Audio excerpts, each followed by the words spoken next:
राधे दोस्तों, जय श्री कृष्णा। आप सभी को करवा चौथ व्रत की ढेर सारी शुभकामनाएं। माता पार्वती और भगवान भोलेनाथ की कृपा आप और आपके अमर सुहाग पर हमेशा बनी रहे। आज की वीडियो में हम करवा चौथ की पूजा विधि के बारे में जानने वाले हैं। तो चलिए वीडियो शुरू करते हैं। आप वीडियो को लास्ट तक देखना जिससे कि आपको संपूर्ण जानकारी समझ में आए। तो जिस जगह पर आपको पूजा करनी है उस जगह को अच्छे से साफ सुथरा कर लेंगे सबसे पहले। फिर एक चौकी लगाकर लाल रंग का वस्त्र बिछा लेंगे। चौकी के ऊपर हम अक्षत का आसन दे करके, आपके पास अगर फोटो है करवा चौथ की या फिर कैलेंडर है तो आप दीवार पर चिपका लीजिएगा। फोटो है तो इस तरह से विराजित कर लीजिएगा। इसके बाद में देखिए हमें करवा लेना है। जो मिट्टी का करवा आता है वह करवा हमें लेना है और करवे के कंठ पर हम मोली बांध देंगे। ऐसे खाली नहीं रखेंगे, मोली बांध देंगे। और जो इसके टूंटी वाला जो करवा आता है, ये इसके जो टूंटी है इसको कई जगह तो सींग के आती हैं उनसे बंद किया जाता है। और मैं यहाँ एक डंडी लेकर के और उसमें कॉटन लपेट करके उससे बंद कर रही हूँ। फिर इससे को हम शुद्ध जल से भर लेंगे। शुद्ध जल से भर लेंगे। फिर इससे रात के समय जब हम करवा चौथ का अर्घ लगाते हैं, मतलब चंद्रमा की पूजा करते हैं, तो इससे अर्घ लगाते हैं। जो मिट्टी वाला करवा है इसको हम माता की ओर मुख करते हुए, जो टूटी वाला मुख है वो माता की ओर, करवा चौथ माता की ओर रखते हैं मुख करके। और इस तरह से हम रख देते हैं। देखिए करवा चौथ के दिन पूरे 16 श्रृंगार करके अच्छे से तैयार हो करके और फिर हमें यह व्रत करना चाहिए। इसकी कथा सुननी चाहिए, पूजा करनी चाहिए। मेहंदी आप एक दिन पहले ही लगा लें। आप नई साड़ी अगर नहीं लेकर आ पाते हैं तो आप अपनी शादी का जोड़ा पहन सकते हैं। या फिर जो बच्चों के टाइम जब बच्चे होते हैं तो पीली आता मायके से, वो आप ओढ़ करके पूजा कर सकते हैं। फिर हम एक मीठा करवा लेंगे। तो मीठा जो करवा है इसके ऊपर भी हम कंठ के ऊपर मोली बांध देंगे और तिलक कर देंगे। तो मैंने कंठ के ऊपर मोली बांध दिया है। तो एक करवा हमारा होता है, मीठा वाला जो करवा होता है यह हम वायने के रूप में निकालते हैं और इसको पार्वती माता का बोलते हैं करवा। और जो ये टूटी वाला करवा है इससे हम अर्घ लगाते हैं चंद्रमा को। फिर हम कलश की स्थापना करेंगे। तो कलश की स्थापना के लिए मैंने अक्षत का आसन दे करके और चावल की ढेरी पर एक तांबे का कलश है वो विराजित कर लिया है।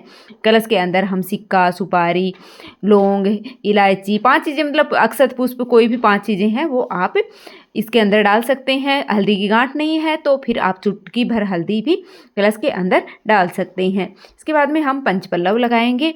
तो आप आम के या फिर अशोक के 5 पत्ते लेकर के और आप इसके अंदर है वो लगा दीजिएगा। पत्तों के ऊपर हमने यहाँ पर तिलक कर लिया है। आप हल्दी से, कुमकुम से पत्तों को है वो तिलक कर लें। हम यहाँ पर दीप कलश की स्थापना करेंगे। और देखिए मैं संपूर्ण जानकारी है वो आपको बता रही हूँ। अगर आपके यहाँ कलश की स्थापना नहीं की जाती है या फिर आप नहीं करना चाहते हैं, सिंपल तरीके से पूजन करना चाहते हैं, तो आप इस पार्ट को स्किप भी कर सकते हैं।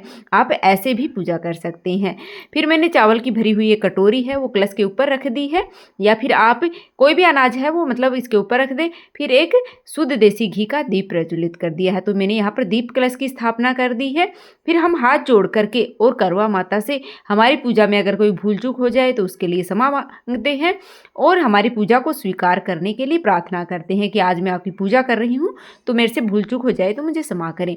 और देखिए गणेश भगवान की भी हम पूजा करते हैं। तो करवा चौथ माता की जो फोटो आती है इसके अंदर ही भगवान शिव जी की भी फोटो है और भगवान गणेश की भी। तो इनका पूजन भी हम यहीं पर साथ में ही कर लेंगे।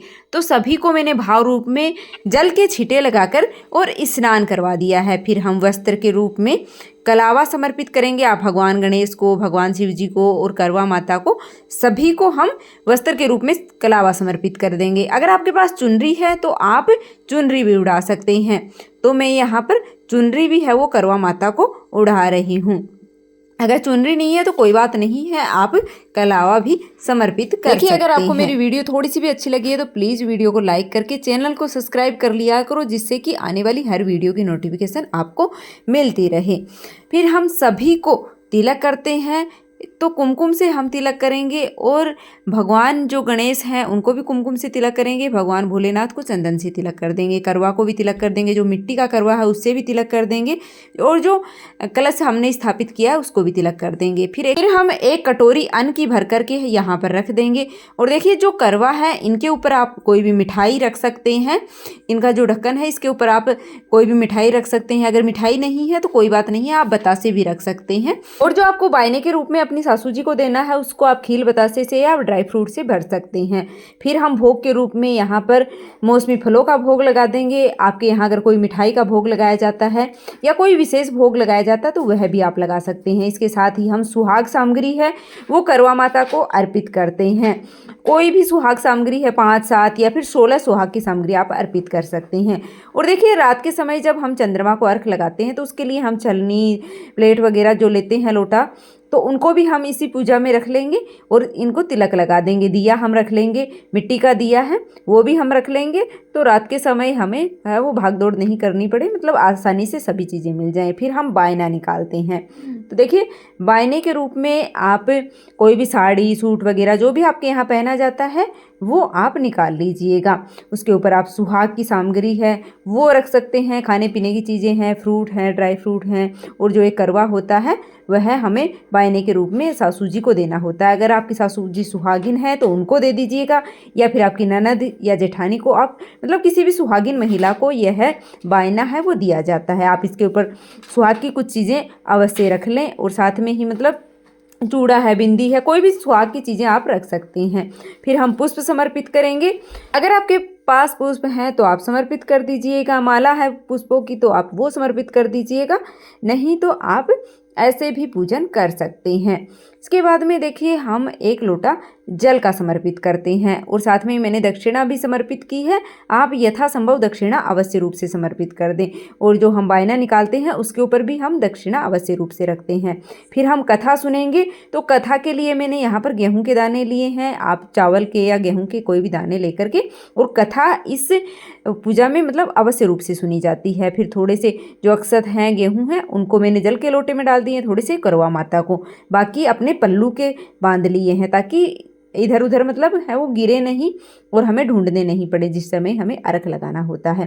फिर ये जल का लोटा है, जब हम दोपहर के समय कथा सुनते हैं तो सूर्य देवता को अर्घ लगाते हैं, और जो करवे में जल है उससे हम शाम को अर्घ लगाते हैं। फिर हम आरती करेंगे, तो बहुत ही प्रेम पूर्वक हम भगवान गणेश, भगवान शिव जी और करवा माता को, मतलब करवा माता है जो पार्वती माता का ही रूप है, तो हम पार्वती माता की आरती कर लेंगे। सभी की हम प्रेम पूर्वक आरती करेंगे, या फिर आप 5 या 7 बार क्लॉकवाइज घुमा करके भी आरती कर सकते हैं।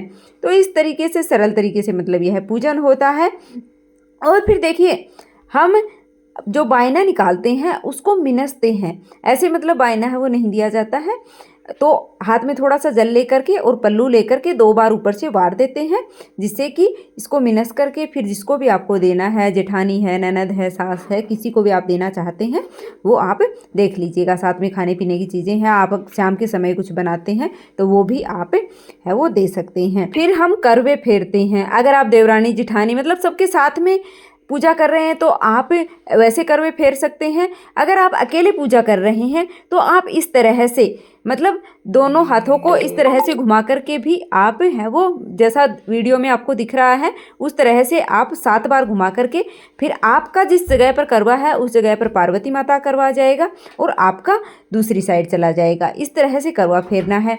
और अगर आपके यहाँ एक ही करवा रखा जाता है तो आप इस तरह से उठा करके पार्वती माता को छुआ करके वापस इस तरह से है वो करवा फेर सकते हैं। अगर एक ही करवा आपके यहाँ रखा जाता है तो आप वह देख लीजिएगा। फिर जो करवा है, मीठा जो करवा हमने लिया है वह हम बायने के साथ में मतलब जिसको भी बायना हम देते हैं उनको ये चीज़ें, सभी चीज़ें सुहाग की चीज़ें हैं, साड़ी सूट वगैरह है। अगर साड़ी सूट आप नहीं लेते हैं, आपकी पहली करवा चौथ है तो आपको अवश्य रूप से लेना चाहिए। अगर पहली करवा चौथ नहीं है तो फिर आप ब्लाउज पीस या फिर दक्षिणा वगैरह कुछ भी आप ले सकते हैं, छोटी चुनरी भी ले सकते हैं आप, चुन्नी वगैरह कुछ भी आप ले सकते हैं। तो ये, और फिर हम सुहाग लेते हैं, पार्वती माता से सुहाग लेते हैं।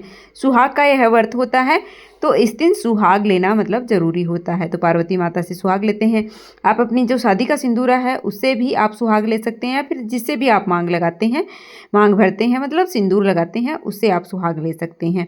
तो इस तरह से जो सिंदूरा होता है उसको माता की सिंदूर भरनी होती है, पहले माता को सिंदूर लगाना होता है। तो जितनी बार आप माता को सिंदूर लगाते हैं उतनी ही बार फिर आपको भी सुहाग लेना होता है। तो जितनी बार आपने लगाया है आपको याद रखना है कि आप 2 बार लगा रही हैं, 5 बार लगा रही हैं या 7 बार लगा रही हैं, इतनी बार लगाना होता है। 1 या फिर 3 बार, 4 बार ऐसे नहीं लगाना होता है।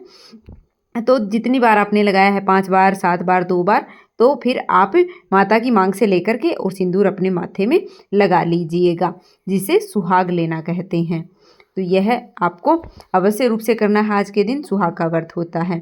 फिर हम हाथ जोड़ करके अगर हमसे कोई पूजा में कमी रही है या भूल चूक हुई है तो उसके लिए क्षमा प्रार्थना कर लेंगे। तो इस तरह से हमारी करवा चौथ की पूजा है वो पूर्ण हो जाती है।